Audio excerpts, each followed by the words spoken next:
We'll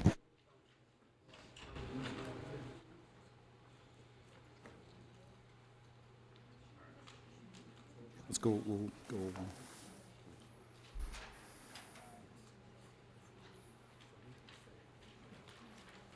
Okay, everyone, thank you for your patience. We'll come back to order.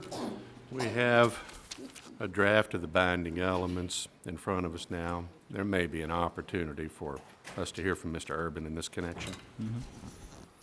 So these, of course, are draft. I passed them out to the applicant and those speaking in favor or opposition. I'm not sure if anybody else needs a copy, but I'll go ahead and read them.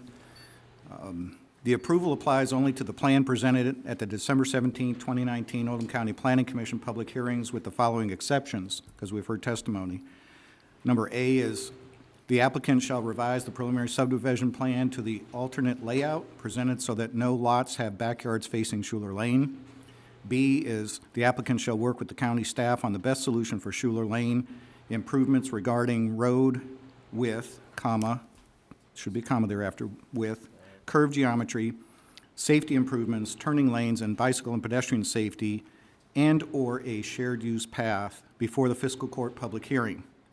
I want to pause there for a second, understanding that there have been folks really speaking in support of the plan with some conditions that they'd like, and we also take that opportunity to, at this point, to be able to get input. I think we've got it from all the adjoiners and everybody interested. Come up with the best solution for Schuler Lane. Item C is the applicant is to revise the plan as presented regarding drainage and detention silt basins. We saw an exhibit. Number 2, the applicant shall secure 2 10-year sureties in the amount of $125,000 or greater if directed by KYTC for future traffic control devices. Number 3, the applicant shall submit a landscape plan including the enhanced landscape buffer plan as presented for approval by the Planning Commission staff prior to recording of the record plat. Included in that, a 4-board black horse fence shall be built and maintained along Schuler Lane and adjacent to the subdivision property. B is all freestanding signage shall not exceed 6 feet in height measured from the ground level and if lighted from above. And C is any signature entrance shall be submitted to the Planning Commission staff for review and approval prior to recording the record plat. A tree preservation plan shall be submitted to staff at the time of construction plan review and approval. Item A under that is a 30-foot no-disturb buffer along Hidden Creek subdivision shall be included in the tree preservation plan. Item 5, before any permit is requested, the developer shall work with Louisville Metro Emergency Services and Oldham County Environmental Management to prevent any issues regarding the emergency services dispatch and response, including the computer-aided dispatch. Number 6, a construction entrance that avoids large vehicles using curves, it should be curves, not curbs, along Schuler Lane must be considered. Number 7, there shall be no exterior construction activity on the project or deliveries to the site between the hours of 8 p.m. and 7 a.m. on weekdays and 4 p.m. and 9 a.m. on weekends. Number 8, there shall be no trash or construction debris removal between the hours of 6 p.m. and 8 a.m. Now, number 9, the lighting, I'm going to abbreviate that. It does comply with our regulations, but these are specific from Jefferson County, so basically it relates to all exterior lighting, whether freestanding or attached to any structure, including street lights, and lighting for any signage shall be dark sky friendly, which means they shall be fully shielded, shall utilize flat or hidden lenses, and shall be pointed directly to the ground, and then there are some exemptions, and for the sake of time, I'm going to skip the exemptions. With the exception of item number C on the following page, which is that these lighting restrictions shall also be included in the subdivision covenants, conditions, and restrictions, which are recorded and shall be provided to every purchaser of property in the subdivision. I think we got a couple, we typed fast. To every purchaser of property, there's an extra, every purchaser of. Number 10, there should be no subdivision of any lot into a greater number of lots without review by the Oldham County Planning Commission. Number 11, the cumulative phasing plan shall limit the number of building permits issued to 35 per year, beginning with the first record plat. And number 12, the preliminary plan must comply with all established federal, state, and county ordinances and requirements at the time of approval.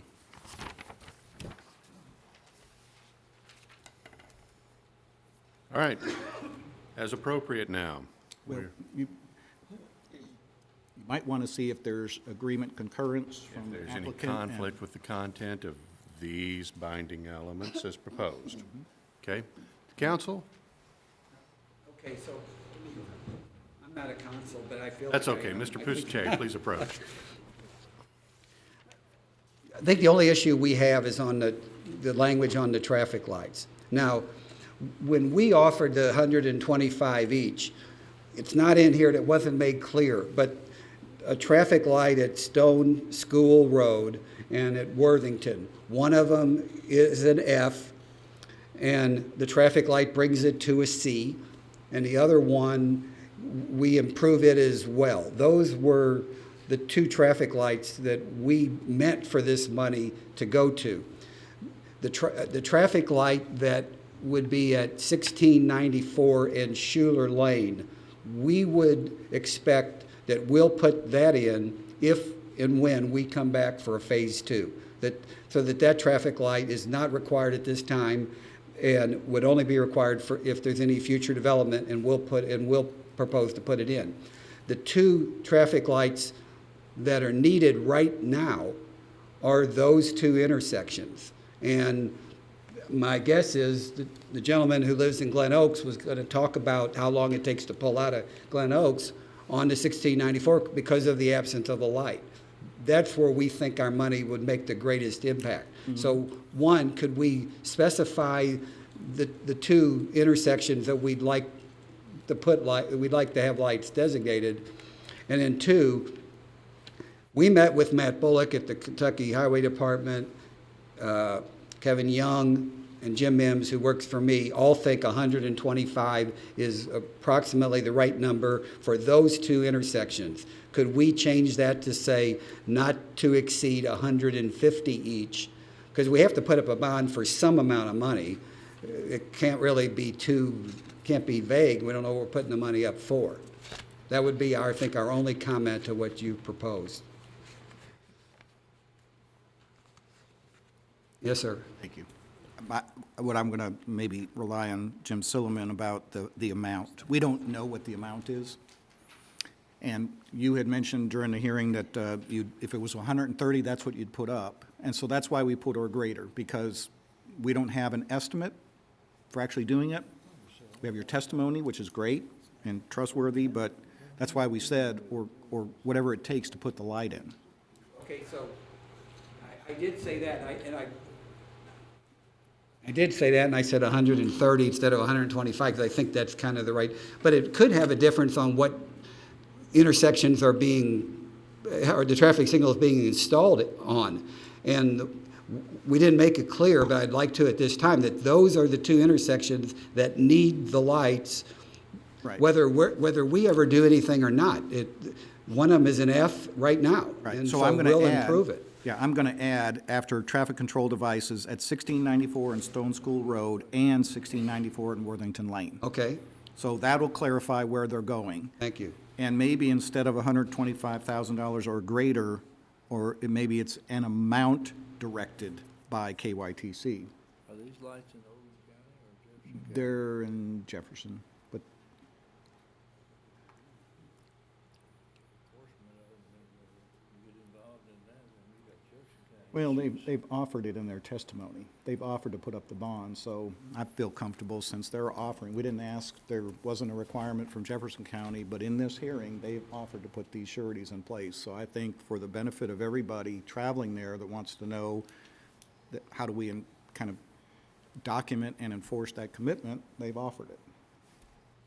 And we're looking ahead, knowing people in Glen Oaks are experiencing delays right now to get out on 1694, and we want to improve their experience. I'm not questioning that. No. What I'm going to suggest is in the amount of $125,000 or an amount directed by KYTC. So as you refine this number, if it goes up or down, you're agreeing to pay Okay, that so, amount. but can you add not to exceed 150,000 just because I'm giving KYTC an open checkbook?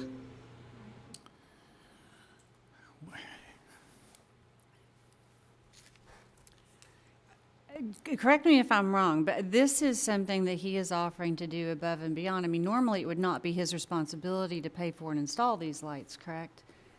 Because I also have an issue with the or greater, the open checkbook issue. The issue is that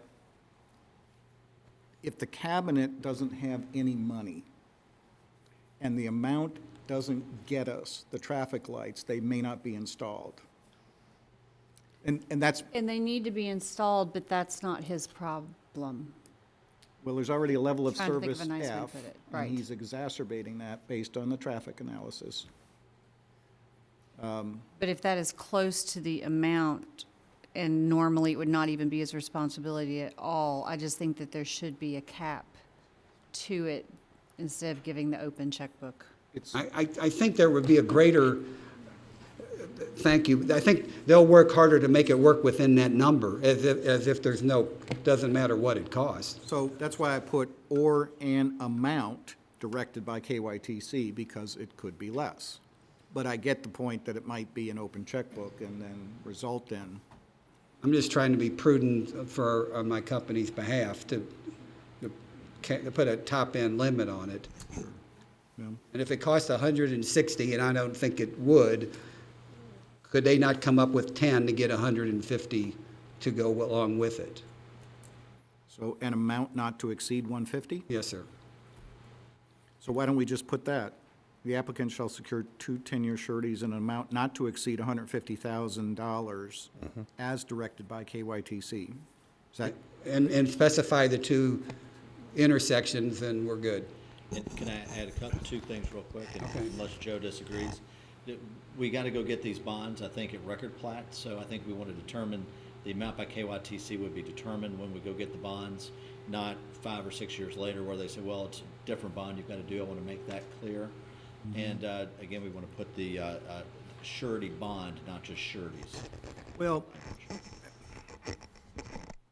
a surety in our definition is you can put up cash if you care to. And by putting the word surety in there, whatever mechanism you want to put in that is acceptable to KYTC, that would be it. I don't expect you to put up cash, but should one day you say that's what we're going to do. Berkshire won't have a problem with it. Okay. In our definition, now, we can change that. A letter of credit, is it within your? Well, that's also a surety. Yeah, In the we won't have a definition. problem with the 150. Yeah, a letter of credit, a cash, a bond, all of those are sureties. Got it.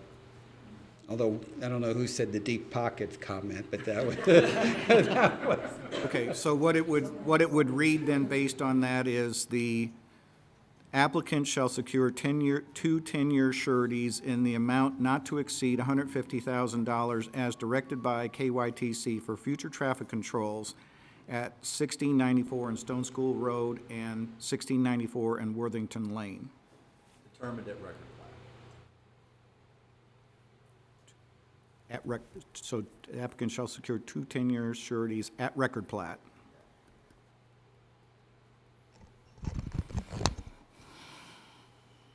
Because that's something we talked about last week or so. Still getting comments, right? Okay, anything else? Mr. Finney? I have a question, and that is can we bind something that is out of our jurisdiction? Even though they've offered, can we do it? Well, that's what the point was that was brought up earlier, and again, I think based on the fact that they have offered to put these up, it will, I guess, put at ease anybody who has any doubt that the issue at those 2 intersections isn't being addressed. I understand that, but isn't this becomes a legal matter when you bind something? Isn't that it is a legal issue? Do we have the jurisdiction to do that in Jefferson County? Well, and Tate, you can check me on this, but as long as the applicant agrees to binding elements, they become binding and legal. correct, but if it comes to an issue dealing with Jefferson County, then Jefferson County is gonna control. So, the way I understand it, at this point, the applicant is agreeable to put up surety in the event that Jefferson County or whatever requires traffic lights to be there. They will contribute these funds for that purpose. That's the best I can say on that. Now, if Jefferson County has some other arrangement they want to put in there, they go to coordinate this with the state anyway. You don't just go put traffic lights in. It's, you gotta work with the transportation cabinet and everybody else, but, We didn't make the offer at the Jefferson County hearing because we didn't have to. But this helps mitigate the impact that the Jefferson County 116 lots have as well. We just think this is the right thing to do for our company, so, because we are actually have the 116 other cars coming out as well. And so this improves both of the intersections dramatically. All right. Mr. Porter, did you have something? Just one quick, and this is a great list. However, Jim, our number 4 and our proposed binding elements about no utility poles shall be along Schuler Lane, that's not on there. And that's very important to the Hidden Creek people, and I think to the whole community, so that Schuler Lane doesn't have those. And they've, in their presentation, they proposed that, but I'd like to see it as a binding element. When I was going over the potential ones, sometimes the utilities are the ones that you can't work with. And so if we have a binding element and they say, nope, we're putting it this way, then we run into a conflict. And I'm okay with whatever the commission wants to consider here.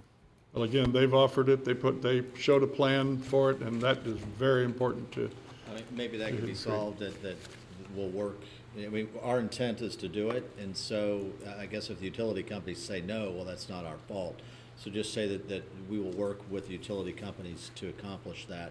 And the only real exception we would have is by the school on that section of 1690, or Schuler Lane. We don't have control of it. I think we've got to have poles on the side by the school, and the ones that Steve Porter presented, that language was accepted in there. I think his language was Oh, yeah. No, just we have past St. Mary's. Yeah, we have no problem with the poles right there Yeah. at St. Mary's. It's just not any further beyond that. So we'll just say we'll do it if permitted by the utility companies, and we'll work in good faith with them to do so. Is that good? We're a little concerned about intent. I'm just trying to make the commission happy. I mean, so- I can't imagine that LG&E would care. They don't. Yeah, There's that's what 2 I'm saying. poles up right by St. Mary's. Yeah, Those those are are fine. existing. They're gonna put 1 in between them, so there'll actually be 3 poles. And that's At- fine. At that point, we will turn down the driveway and then go down away from Schuler Lane. And LG&E will do it whichever way we will pay for it. And so that's There's what- good testimony. So that's what we're willing to pay for. And we've actually had a discussion with Norton Commons, don't want this to be a binding element, of even eliminating some of those poles by going through their subdivision to get the power back. And so we think even the poles that we're showing will probably go away, but we're not committing to that today because I need Norton Commons. As long as they're not from that gravel driveway up Schuler Lane, as long as they're not there. And I know you don't want them either. When I went out there and realized there was not one pole on that whole road, my heart sunk. Because I knew that we were gonna have to come up with a different route. Okay, thank you. All right, anything else? All right, So let me be clear. Hang on here just a second. Do you want to make a binding element that would say something, the applicant shall work with utility companies to place overhead utilities away from Schuler Lane?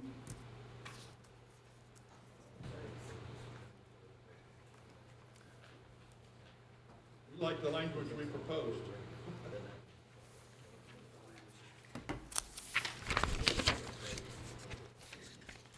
It's the pleasure of the commission. What you just said? Could you repeat what you just said?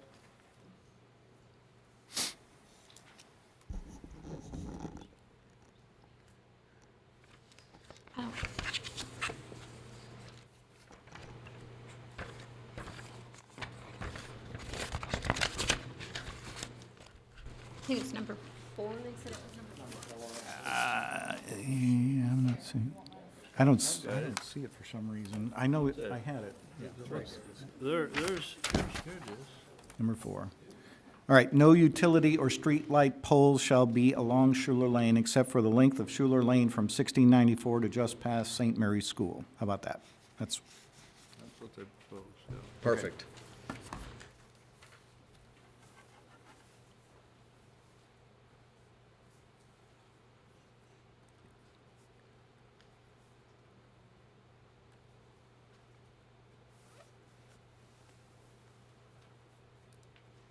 Okay, we're ready? Mm-hmm. All right, guys, so this moves us into motions from the commission. the first one is for your consideration. This is a zoning map amendment recommendation to fiscal court. As always in your staff report, there are sample motions for either approval or denial. And again, it's a recommendation to fiscal court.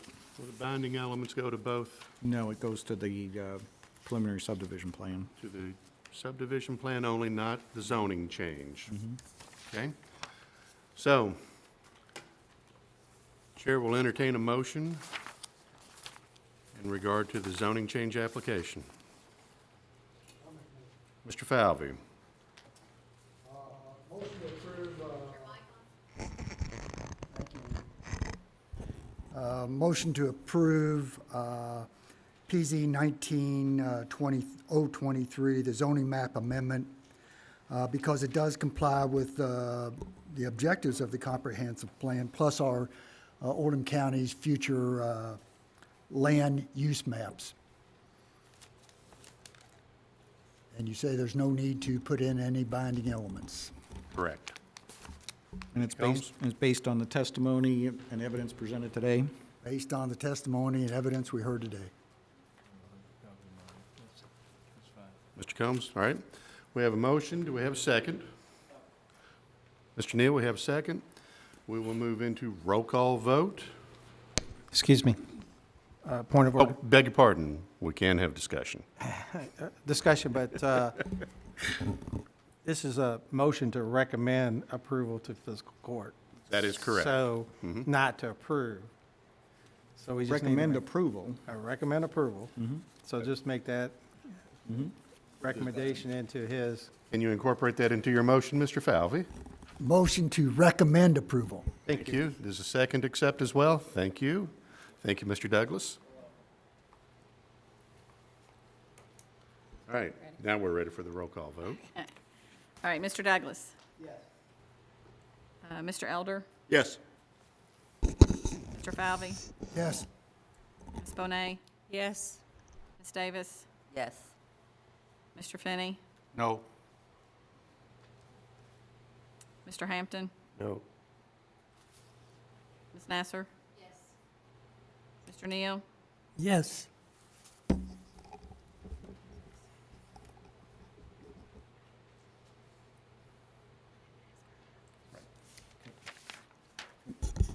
I think we need to show in the record that Commissioner Smith had been absent for a portion of the hearing, so are you going to abstain from voting? We talked about that, an abstention, if the chance should occur that it is a tie vote, would be unwanted. We elected to remove Ms. Smith from the voting roll Okay. in that sense. Sorry, I missed that. Okay? All right. So, in this case, the motion carries by a vote of 7-2. The zoning change recommendation will be advanced to fiscal court. Now, the second decision you have to make today is on the proposed preliminary subdivision plan. Again, as always, in your staff report, and I don't have it in front of me, but there's recommended motions. We have a total of 13 binding elements. Some have subsets. I'm trying to organize them in such a way I can read them again, or you can look at them in front of you and choose to whether or not you're going to include them in the, I'm going to Motion. assume that everybody's heard enough about the binding elements. The chair will entertain a motion.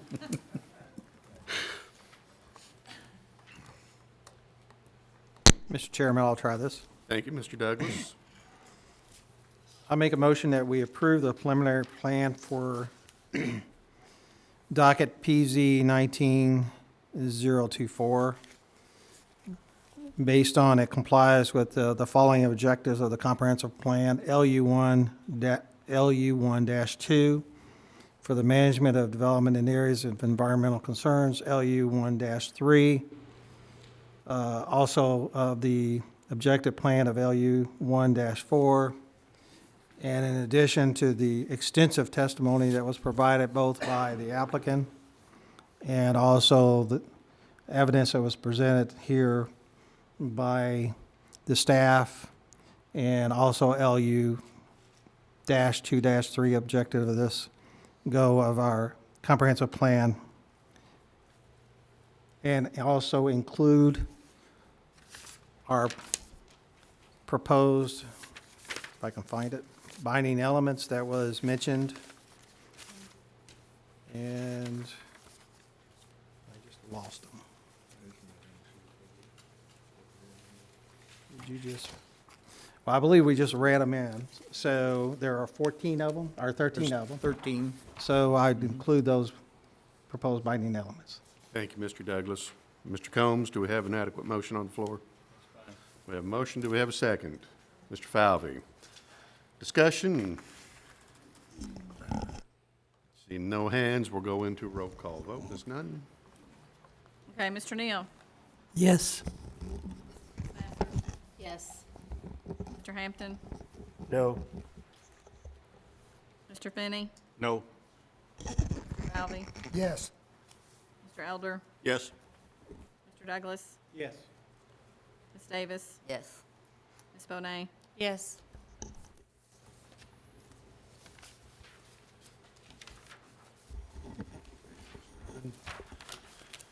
And the motion will carry on a vote of 7-2, and it will advance along with the zoning change request to fiscal court. That concludes this docket. We'll reset for the next. Give that back to Okay. That's an exhibit.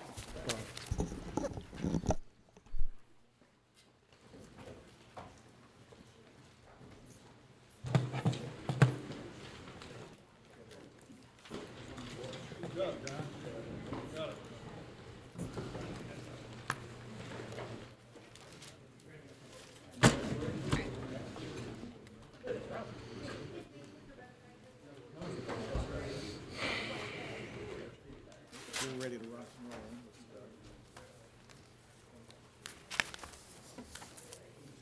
roll. All right, we'll come back to order. Yeah, we've got two more. All right, Ms. Nunn, will you read the next docket, please?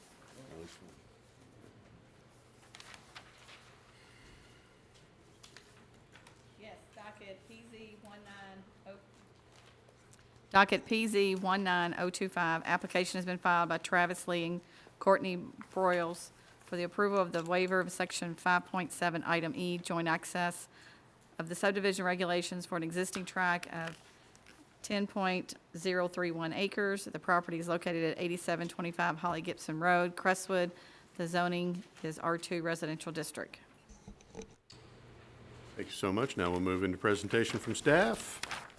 Thank you, Ms. Dunn. My name is Tom McIntyre, Senior Planner, Oldham County Planning and Development Services. As Ms. Dunn has stated, the application has been filed by Travis Lee and Courtney Broyles for the approval of a waiver of Section 5.7, Item E, joint access of the subdivision regulations for an existing tract of 10.031 acres. The zoning, there was a mistake on the agenda. The zoning is actually AG1 and CO1. It's split zone parcel. And like I mentioned earlier, it's just a hair over 10 acres. So here we have an aerial. Here's the map showing the impervious surface along with buildings. And here's the zoning map. So around it is R2, And then conservation creeps in to wherever the water feature is, and the farm is zoned AG1.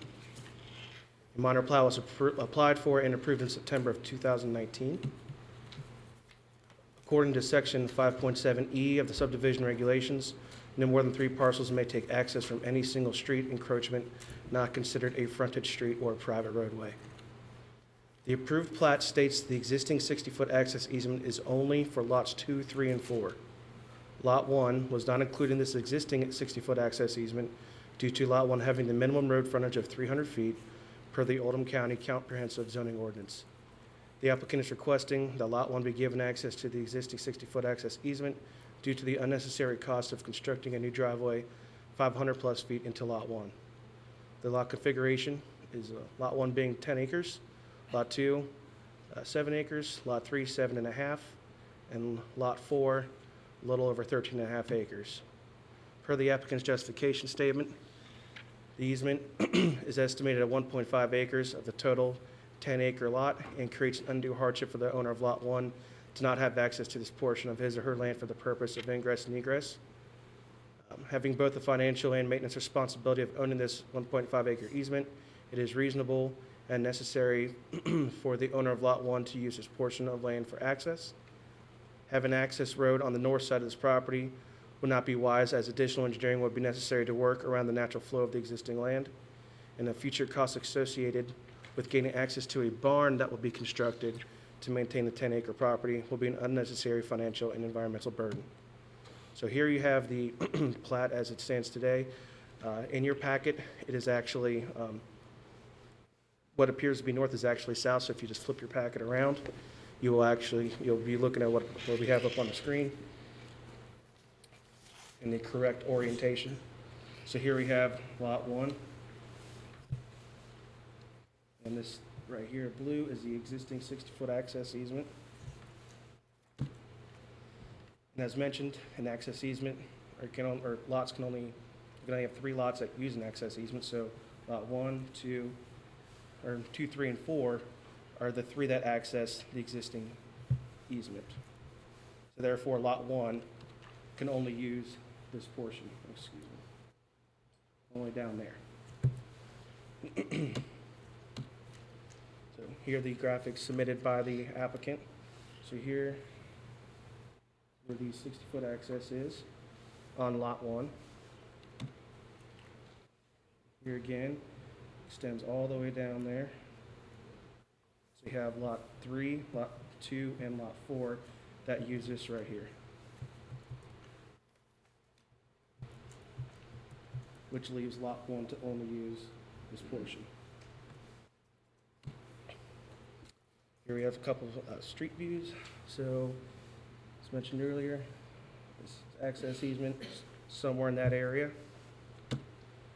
Here we have a view looking across the street at the west adjoining property owner. We are looking north up Holly Gibson, south down Holly Gibson. And in summary, the applicant is requesting approval of a waiver of section 5.7E of the subdivision regulations. Be happy to Thank you, Mr. entertain any McIntyre. Questions? Looks like none. Did a pretty good job for us, thank you. We'll ask for the applicant to approach.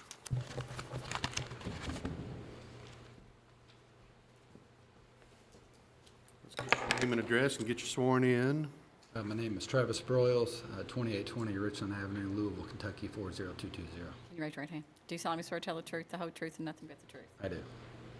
All right, floor is yours. I'd like to thank Mr. McIntyre for assisting us in this waiver, and thank the committee for listening to this application. Oh, A little more volume, please. sorry about that. I'd like to thank the committee for listening to this waiver today. The land, as stated, at 8725 Holly Gibson Road. I'm representing my wife Courtney and myself. We are the contracted owners of Lot 1. We have closing tomorrow, and we are requesting access to the easement that is found on Lot 1. The easement, as stated, was 60 feet wide by 1,153 feet long, comprising of 1.5 acres of the total 10 acres. Seeing that it's 15% of the property and not being able to have access to that, we found undue hardship in that nature. I know the property well. I grew up down the street at Renata Drive, and as you're approaching the property from the north, you'll come over a hill, and one reason that we feel that a driveway cannot be extended further to the north of the property is to the lake that you, or the pond that you see just north of the property. It actually has a drainage that rolls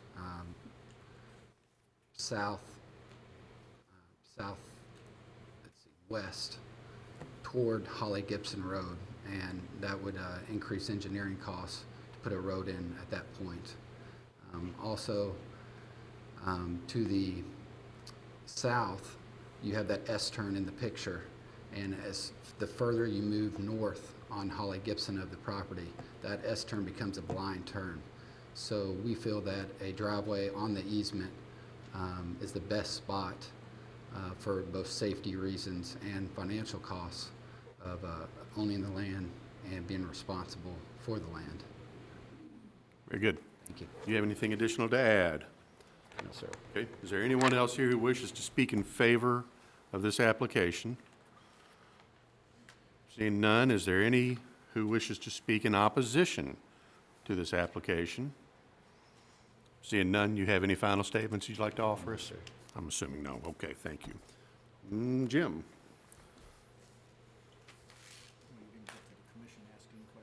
Oh, I suppose we can let the commission ask questions, yes. Thank you. Questions? Who we have? Mr. Finney, please.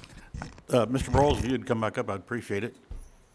I just need a little clarification. The driveway you want to enter on comes along that tree line, Yes, sir. That's the access easement point along the tree line. and it empties out onto Holly Gibson? Yes, sir. The other 3 lots are landlocked, so they have to have access to their property through that easement. On the south side of the property, it runs along the fence, and we're just requesting access to that easement as well. And the issue is that you're only allowed so many accesses on one thing without a zoning change. Right. Thank you very much. Anyone else? All right, now, Mr. Urban. You're being asked to consider a waiver for this access, and on the second and third page, I believe, are sample motions for the waiver, either approval or denial. There are only 2 potential binding elements, and that would be there shall be no further division of the remaining 10-acre tract without planning commission approval. And the second one is that the waiver shall only apply to the application considered at the December 17, 2019 Oldham County Planning Commission public hearing. Thank you, sir. Chair will entertain a motion. Ms. Bonet. I move that we approve the waiver requested in docket PZ 19-025 due to the fact that strict compliance with the regulations would create an undue hardship due to the cost of construction of a driveway when there is an existing access easement on the property that makes more sense due to the topographical nature of the lot. Allowing this has no detriment to the public good. It does not impair the purposes, basic objectives, or intent of the subdivision regulations, and it just makes sense. Thank you, Ms. Bonet. Mr. Combs, is that adequate? I didn't hear the Oh, chief. include the conditions of approval as listed in our staff report, please. There we go. All right, we're good now? All right, we have a motion, and we had a second. Ms. Davis, discussion? I have a question. Does the binding element need to be in there about no further divisions? Because they have the right to divide their property. I think that's in there by error maybe, because in 5 years, they have 10 acres, they're allowed to divide the property as long as they have adequate road frontage. Yeah. Because if they have 300 feet of frontage, they could do 2 5-acre lots by right. So I'm not sure why they would need to come back to the planning commission. They don't have other road access, or they'd have Sure to... they do. They have 300 feet of frontage. So they could sell off 5 acres on the left side of the lot. So I don't know why they would need to come back to the planning commission for approval for a standard minor plat. Wait a minute. What's your question? I think the waiver is for the access of the easement to avoid them doing another driveway on Holly Gibson Road at 300 and some odd feet, correct? Right, but So if their you're- legal right is to divide the property. So I don't think that they, I don't want to muddy the water, but I don't. You just have, because basically, the waiver is for. It's just that they to would have to come avoid. back here. They've had divisions already, and I think there's a sentiment that, you know, sometimes Okay. these minor plats We've turn not into... done that in the past, is why I'm not sure why that was put on this one. Well- That's why I'm asking that. Good for us to think of nonetheless, right? All right, so motion stands. We'll move into roll call vote. Okay, Ms. Smith? Yes. Mr. Neal? Yes. Ms. Bonet? Yes. Ms. Davis? Yes. Mr. Douglas? Yes. Mr. Elder? Yes. Ms. Nasser? Mr. Hampton? Yes. Mr. Finney? Yes. Mr. Falvey? Yes.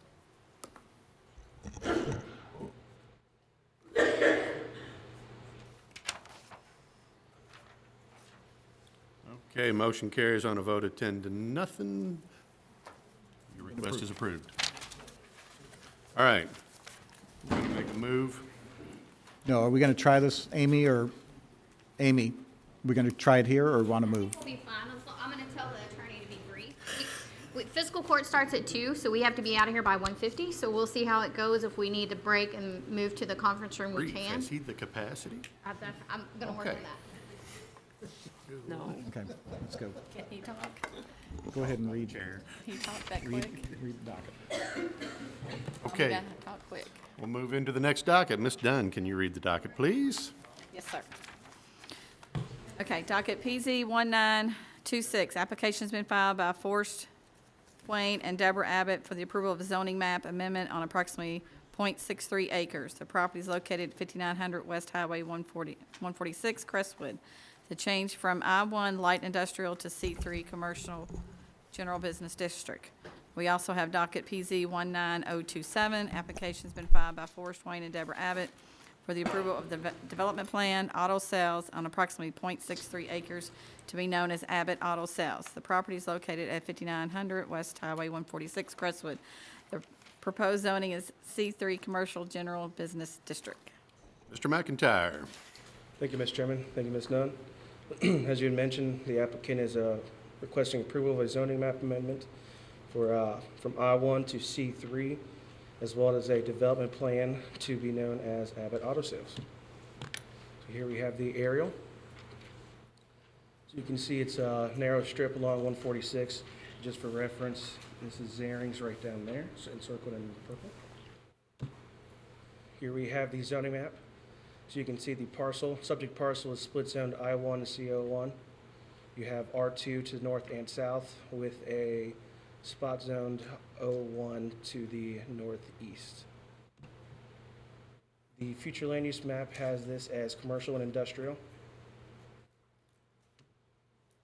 The applicant has been granted a variance for both front and rear yard setback in 1989. Case history. Neighborhood meeting was held November 14th. TRC was held on the 20th of November. The adjoining APO notices were sent on the 2nd of this month. The sign was posted on the 3rd, and the public notice appeared on December 5th. The applicant is requesting a zoning map amendment to allow for both vehicle repair and vehicle sales and display. The current zoning classification of I-1 light industrial only allows for vehicle repair. The development plan outlines an existing six-bay auto repair business with 22 10-by-20 parking stalls. The two existing road encroachments are located on the south side of Kentucky 146 and have concrete aprons. All existing crushed stone area will be surfaced with asphalt chip and seal. And as submitted, the plan does not show any proposed site improvements. Here we have the submitted development plan. There's the one encroachment, here's the second existing encroachment. Here's the existing building right there with the 6 bays in the office. Across here, you can see the parking spaces. And there's no other site improvements shown anywhere. It really is just more of a existing improvements plan, if anything. So it just shows what's there today. The applicant has stated in their justification that the plan provided complies with the land use, transportation, and business and industry goals and objectives of the comprehensive plan. A landscape plan will not be required as no site improvements are proposed. And per staff's traffic consultant, no additional traffic studies are required. Here we have the posted zoning change. Here we have the portion of the building with the bays. Here's the office portion of the building. Along here are the parking spaces. And just keep in mind, all this will be asphalt chip and seal. Here we are looking east towards LaGrange. Here we're looking west towards Crestwood. And here's the north adjoining property owner. And for proposed binding elements, there shall be no changes to the development plan without review by the Oldham County Planning Commission and Engineer's Office. And the, should say, development plan must comply with all established federal, state, and county ordinances and requirements at the time of approval. And no building permit shall be approved until all standards are satisfied. So, in summary, an application has been filed by Forrest Wayne and Deborah Abbott for the approval of a zoning map amendment on approximately 0.63 acres. And the property is located at 5900 West Highway 146, and it changes from I-1 to C3. In addition to that, an application has been filed by Forrest Wayne and Deborah Abbott for the approval of a development plan on 0.63 acres to be known as Abbott Auto Sales. It is located at 5900 West Highway 146, and the proposed zoning is C3. All right, thank you, Mr. McIntyre. Questions for staff? It's extremely quiet, okay. Oh, excuse me, Mr. Silliman. Well, if you'd like, I can just If you offer. could hang on, let's get testimony from Mr. Silliman, and then we'll move into questions. Thank you. I can just offer Jim Silliman, County Engineer, that at TRC, we provided a letter saying there was no comment for this review, and that's because at only a half an acre, we wouldn't require a stormwater quality permit, and also given the improvement from the crushed stone surface to a chip and seal, it won't significantly increase impervious area. So, All right, thank you very much. Ms. Davis. Yes. What are the restrictions for how many automobiles or how they're stored for an extended length of time on this property? I'm speaking of how it's becoming an eyesore on some of the properties have old vehicles sitting outside those buildings going down beside the railroad track. That's a great question. I do not know that answer right now, but that would be more of a code enforcement issue. So be more than happy to communicate that information to you. I'm not sure what you're talking about. The cars for sale or? You also have the auto body shop, or this auto shop that would have automobiles that maybe needed, work and is sitting there for extended periods of time. Yeah, any car for sale can be there if it's an approved use of the land for as long as it takes to sell the vehicle. And as far as repair, sometimes insurance gets involved, and it takes a while for the insurance to clear up what they're going to do with the vehicle. So we don't typically do a lot of code enforcement related to auto body shops, and unless they get too many there. They can't have more than 5 junk vehicles at a time, because then it turns into a junkyard. So that would be one case where we might That's what I have was some referring to, issue. having them sitting there as Yeah. junk vehicles. But typically, we work with the property owner and make sure there aren't any insurance issues first. Thank you. All right, further questions?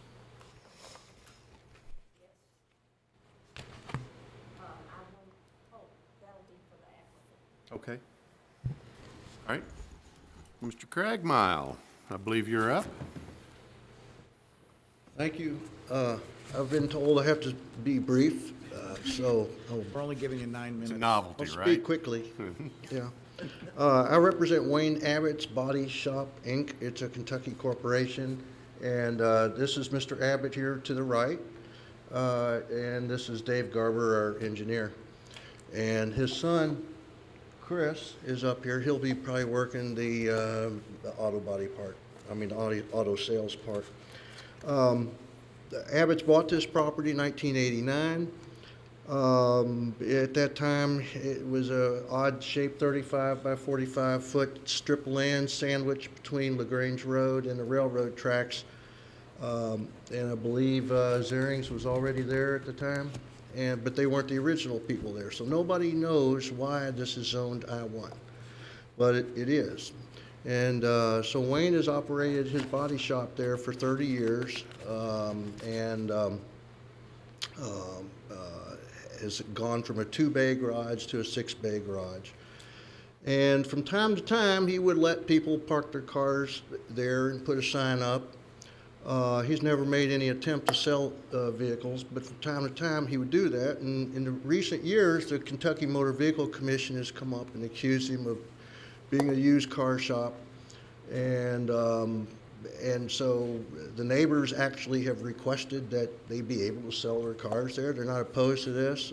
Nobody showed up at the neighborhood meeting at all, not one person, because they already know about it thanks to Wayne telling them about them as they would come in. So he doesn't, and he has 9 spaces already for the customers, and really only intends to add 13 more parking spaces, so that might answer your question, Iva, about how many cars would be out there. And he also has a policy of when cars are wrecked or he takes them inside. There's not always a lot of junk cars there. Basically, he's gone to the Kentucky Motor Vehicle Commission. They say he's got to have the proper zoning to even apply. And so if we can get the zoning changed, then he can apply for that and then get his license. And they don't really plan to have a whole lot of cars. They're not like the ones that down the street in Crestwood. There'd be no structures added, no improvements, structural improvements, no lighting added. There's no screening being required because there's no structures. No variances are being required because they were already obtained in 1989. I think he ended up having to get a 90 feet of variances just to squeeze into this lot. And so with that said, I'll briefly go over the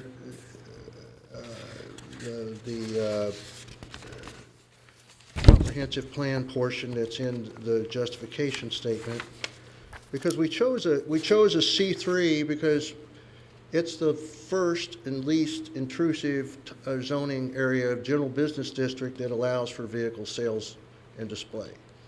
So we're going from an I-1, which allows for airplane factories, lumber yards, and boat buildings, and many warehouses, and blacksmith shops, but it doesn't, and for vehicle repair, but it doesn't allow for vehicle sales and display. And that's why we recommended to go with a C3 from an I-1. We believe that is consistent with Land Use Plan 1, which provides for planned orderly growth. It's with compatible development, with the existing infrastructure is adequate. Electricity, we won't need any electricity, just minimum of parking areas. It's compatible with goal LU3, which is for business retention and growth, compatible with adjacent land uses. We believe it's compatible with objective LU32, which is to promote and focus on commercial and workplace development, consistent with the scale and character of the area. So we're going from a car repair place to a car just sales place. Goal T1, the traffic, there's been no traffic objections or notifications, so we're consistent with the traffic patterns. I believe it's also consistent with the 2014 future use plan, in which they showed that this area is an area of growth for commerce and business. And then that's consistent with the goal B1 for business development with future zoning change, business opportunities.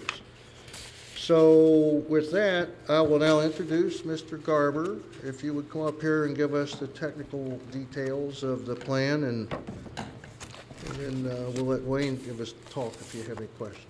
Thank you. Do you solemnly swear to tell the truth, the whole truth, and nothing but the truth? I do. I'm David Garber with Garber Chilton Engineers, 2249 Commerce Parkway, LaGrange. Well, there's not a whole lot of technical sides to this. I think Mr. Abbott's done well with that little strip of land he's had for 30 years. I was kidding with him. I said we could put a 3-lane bowling alley down that end. That's about all we could do. So we're adding a little bit of a storage area for displays for the cars, accessing the property through the 2 existing entrances. We set this up so we still have a little bit of room for cars to come in here and then get to the customer parking, and have this right here being one way.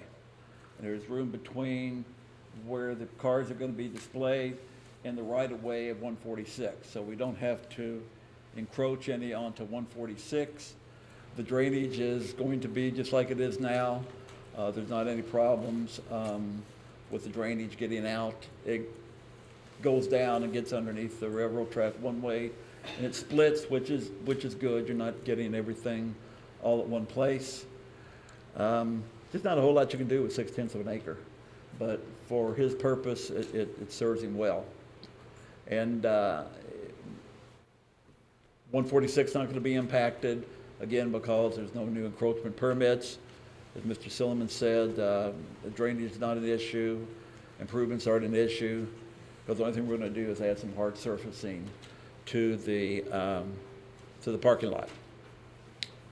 And I've been told I never look at you all when I talk, so I'm looking this way now. So don't accuse me of that anymore. But anyway, that's all I have, and of course we'll entertain any questions. Thank you, Mr. Garber. Mr. Cragmile, anything else from your end? No, nothing else. We appreciate if you'd make another recommendation of approval. Thank you. All right. So, does anyone else here wish to speak in favor of the application? And of course, does anyone here wish to speak in opposition? All right, there being none, we'll move into your final statement if you'd like, Mr. Cragmile. Excuse me. Questions from the commission now. I was asked to hurry, but please go ahead, Mr. Hammond. I think it's already been answered, but I just want to be sure. There's not going to be a separate designation for the car lot. You mean like a sign? No, a division between No. one business and the other. No, we're not subdividing the property. It's just going to remain .63 acres. But the entrance, there won't be any difference in where it's set up entrance-wise right now. No, there's actually a second entrance down at the end of this little strip that nobody uses except trucks to turn around, and so that it'll just, the same encroachments will be there, entrances. Thank you. Okay. And Mr. Garber, it's okay, because all important people are down there. Is that all you have, Mr. Did you have Hammond? one, Ms. Smith? And that was my question, Okay. because I didn't know whether they were going to be 2 separate businesses with 2 different FEINs and all on the same property. That's what I was curious about. No, this is one-stop shopping, okay? You get your car and then you bring it back when you wreck it, okay? That works How for me. convenient. All right, anyone else? All right. Mr. Cragmire, you care to make a final statement, or is that enough? That's enough. All right. All right, Mr. Urban. Well, you have two decisions to make. The first is the zoning map amendment recommendation of fiscal court. And on the third page of your staff report, there are potential motions for either approval or denial. And there are not any binding elements with the zoning map amendment recommendation. So that's the first decision. And of course, you can rely on the applicant's justification statement in relating that recommendation to fiscal court. All right, you guys got your marching orders. Chair will entertain a motion. Start with the zoning change. Ms. Bonet? I move that we recommend to approve docket PZ 19-026 because it complies with multiple objectives of the comprehensive plan as provided by the applicant and in our staff report. And while the existing zoning is not necessarily inappropriate, the zoning they are requested does seem more appropriate for that area based on the testimony we've heard today. Thank you, Ms. Bonet. Mr. Combs, is that adequate? We have a motion on the floor. Do we have a second? Second. We have multiple seconds. Discussion? Move into roll call vote. Okay, Mr. Finney, Yes. Mr. Falvey, Yep. Mr. Neal, Yes. Smith, Yes. Ms. Bonet, Yes. Ms. Davis, Yes. Mr. Douglas. Yes. Mr. Elder, Yes. Mr. Hampton, Yes. Ms. Nasser. Yes.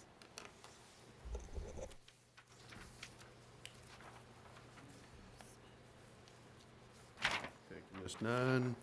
And the recommendation for approval of the zoning change has been approved by a vote of 10-0. Chair will now entertain a motion for the development plan. Mr. Urban, do you have anything to add before we accept a motion? Well, there are all motions for either approval or denial of the development plan. There are two proposed binding elements. I didn't hear any other testimony or objection that would create others. The first is that there shall be no changes to the development plan without review by the Oldham County Planning Commission and the Engineer's Office. And the second is that the development plan must comply with established federal, state, and county ordinances and requirements at the time of the approval. I'm going to scratch the last part because they aren't applying for a building permit. Fair enough. All right. We get a motion on the floor. Mr. Falvey. I'd like to make the motion to approve. Motion to approve the preliminary plan because it complies with the objectives of the comprehensive plan plus the new zoning ordinance that we just approved and the subdivision regulations. The approval is contingent upon the strict adherence to the binding elements, conditions of approval that are listed above. Thank you, Mr. Falvey. Mr. Combs, is that adequate? All right. We have a motion on the floor. Do we have a second? Second. We have multiple seconds. Recognize which one you're picking because Ms. otherwise. Smith. Okay, there you Thank go. you. Thanks. I can hear. All right. Discussion. You guys are done with the discussion. Let's move into a roll call vote. Okay. Ms. Smith, Yes. Ms. Bonet, Yes. Mr. Neal, Yes. Ms. Davis, Yes. Ms. Nasser, Yes. Mr. Douglas. Yes. Mr. Elder, Yes. Mr. Hampton, Yes. Mr. Finney, Yes. Mr. Falvey. Yes.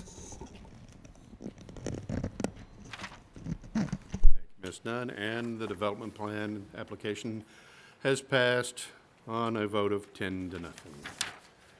All right, you have your approvals. Thank you. Thank you.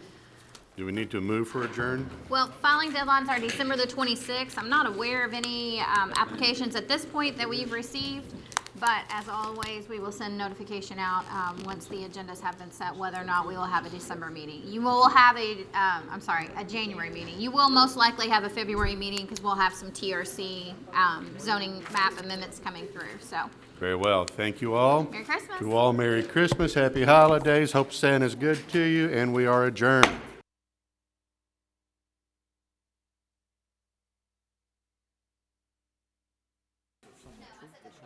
Honestly, right?